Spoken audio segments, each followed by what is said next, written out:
Hello and welcome back. My name's Liam from the Basic Barista, and today we're going to be brewing the V60 and the AeroPress. We're going to taste the two, compare them side by side, and really explore the differences between these two coffee brewers. Let's get into it. So when it comes to these two brewers, they actually operate very differently.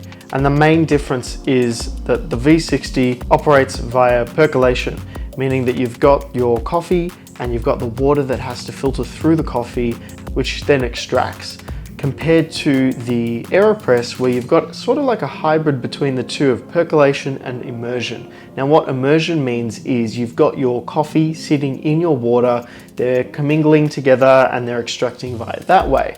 So usually when you're brewing these two different ways, you will be able to notice a difference. And in today's video, we really want to explore that. This is actually the AeroPress Go. So we've got a couple extra components, including the scoop and the stirrer. It also has the cup, which obviously the V60 doesn't come with, but we're not going to be using that. So for the purpose of this video today, we've got the two aroma mugs by Origami. Now these cups are both identical and they're made from Minoyaki porcelain, which is the same material that the Origami drippers are made from. So yeah, let's get everything set up. One paper filter in the cap, and we will have to brew this directly into a server because it just doesn't fit in this cup. For our V60, we will be using a O2 paper filter. These are the Avoca Plus filters. So I'm gonna go ahead, pre-wet these two.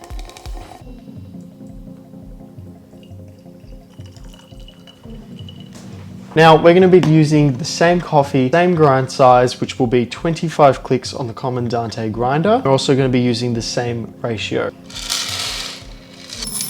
All right, so we've got 12 grams of coffee, quick spritz of RDT.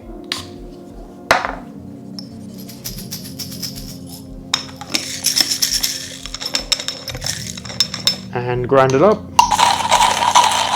So as you can see, it's a medium grind size. We're just gonna add this to our V60 dripper. Cool, RDT again, shake, and let's grind.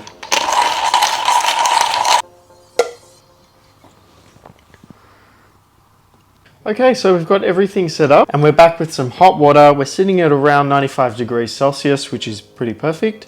And we're gonna start brewing the V60. So tear everything out.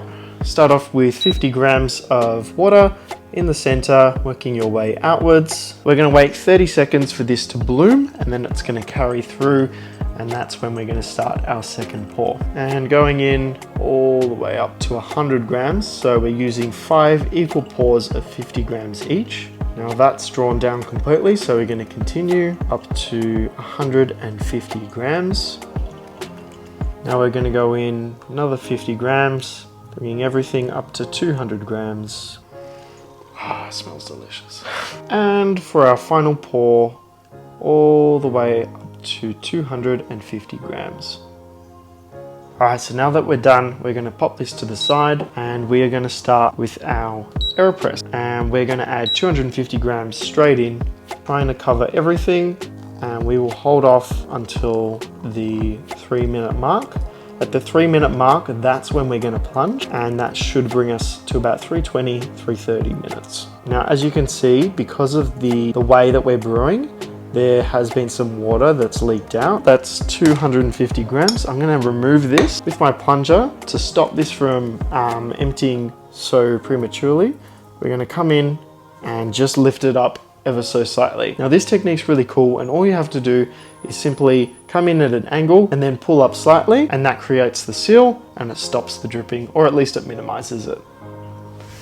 3 minutes, let's plunge. Go on.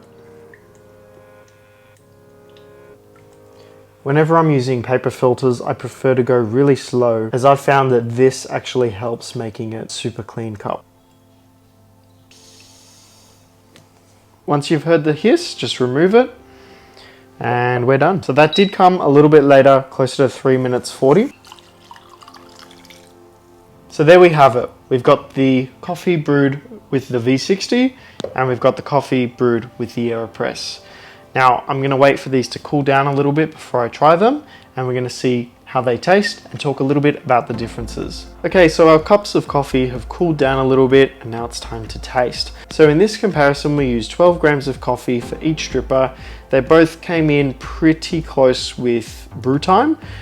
We used a 1:20 ratio, which could have been a little bit less, like 1:15. Besides that, just to recap, our grind size was 25 clicks on the Comandante.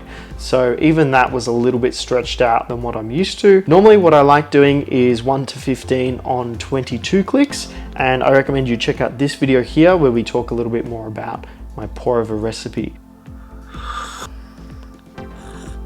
All right, so straight away, both of these coffees are phenomenal. I really enjoy the AeroPress. I prefer the V60. Here's why. The V60 has slightly more acidity present. The AeroPress tends to be a little bit cleaner. Now this is a natural process coffee, so obviously that will change with different processes, different coffees, varietals, etc.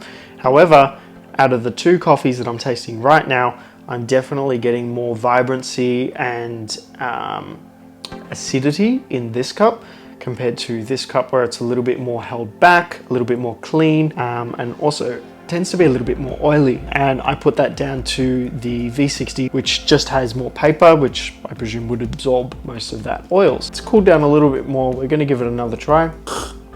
So yeah, while the AeroPress definitely has more clarity involved, it also does have some more of that body and texture to it. And I think that's got more to do with the style of immersion brewing than anything else. So if you do like that profile taste, definitely the AeroPress would be what you're looking for. However, I think it's really important to stress and to let you know that these two brewers are fantastic when you're comparing them side by side, but also there's a difference in price and a difference in all the other things that they're able to do. The V60 is very limited in this sense, where you can really only do maybe 1 or 3 recipes. Your end result is going to be very similar. Compare that to your AeroPress, where you can do heaps more. You can create espresso style coffee, you can do milk base, you can do all these different attachments. It's definitely a way more versatile brewer in comparison to the V60. The other thing is cost. This is sitting at around $55, whereas the V60 is $12. So if you are after something that is indistinguishable and you like this style of coffee, which is pour over or filter, maybe be inclined to go for the V60.